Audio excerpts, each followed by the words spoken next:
କିଛି ନୂଆ ଶିଖିବା, କିଛି ନୂଆ ଜାଣିବା, କିନ୍ତୁ ବୁଝିବା, ପଢିବା ଏବଂ ପ୍ରୟୋଗ କରିବା ସେଇଟା ହେଉଛି ଓଡ଼ିଆ ପାଠଶାଳାର ପ୍ରଚେଷ୍ଟା।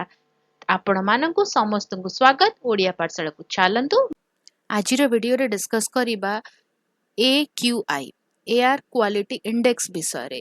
AQI ର ଫୁଲ୍ ଫର୍ମ ହେଉଛି ଏୟାର କ୍ୱାଲିଟି ଇଣ୍ଡେକ୍ସନ୍, ଯାହାକୁ ଆମେ କହିପାରିବା କି ବାୟୁରେ ଥିବା ପ୍ରଦୂଷଣ ର ମାତ୍ରାକୁ ଅନୁଧ୍ୟାନ କରିବାକୁ ହିଁ ଆମେ କହିପାରିବା ଏୟାର କ୍ୱାଲିଟି ଇଣ୍ଡେକ୍ସ।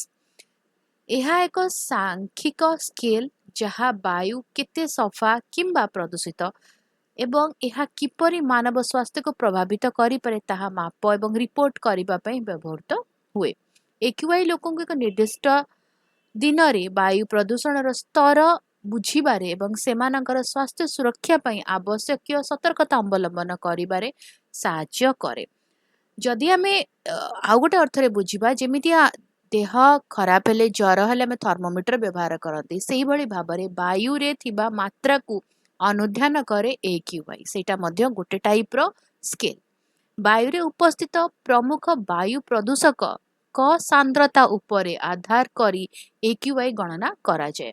ସବୁଠାରୁ ସାଧାରଣ ପ୍ରଦୂଷକ ଭାବରେ ରହିଥାଏ କୋଉମାନେ ନା fine particulate matter, coarse particulate matter, ozone O3, nitrogen dioxide, sulphur dioxide, carbon monoxide. प्रत्येक प्रदूषकକୁ ମାପ କରାଯାଏ ଏବଂ ଏକ ସଂଖ୍ୟାରେ ରୂପାନ୍ତରିତ କରାଯାଏ। ସେମାନଙ୍କ ମଧ୍ୟରେ ସର୍ବୋଚ୍ଚ ମୂଲ୍ୟ ସେହି ସ୍ଥାନ ପାଇଁ AQI ହୋଇଯାଏ। AQI ର କ୍ୟାଟେଗୋରୀ ଭିନ୍ନ ଭିନ୍ନ ପ୍ରକାର ଅଛି। ଯଦି 0 ରୁ 50 ଭିତରେ AQI ରହେ ତାହେଲେ ଆମେ କହନ୍ତି କି ଏୟାରର ମାନେ ବାୟୁର କ୍ୱାଲିଟି ଭଲ ଅଛି।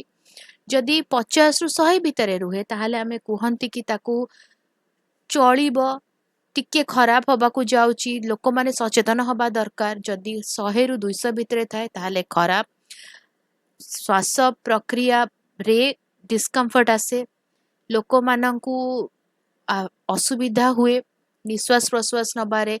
ଫଳରେ କ'ଣ ହୁଏ ନା ଲଙ୍ଗସ୍ ଆଫେକ୍ଟେଡ୍ ହୁଏ।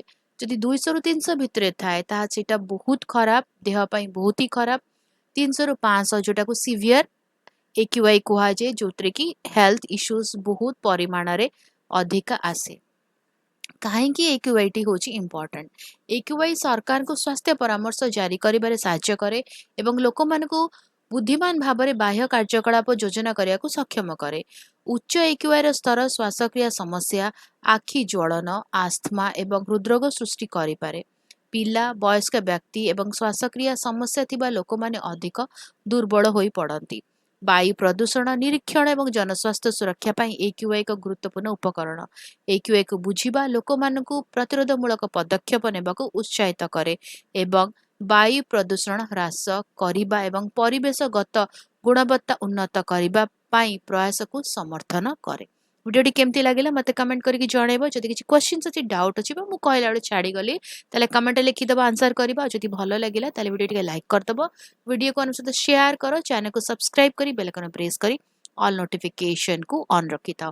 ତାହେଲେ ରହୁଛି, ଦେଖା ହବା ଆଗାମୀ ଭିଡ଼ିଓରେ। ଭଲରେ ରୁହ, ସୁସ୍ଥରେ ରୁହ, ମୋତେ ଅନୁମତି ଦିଅ। ବାଏ।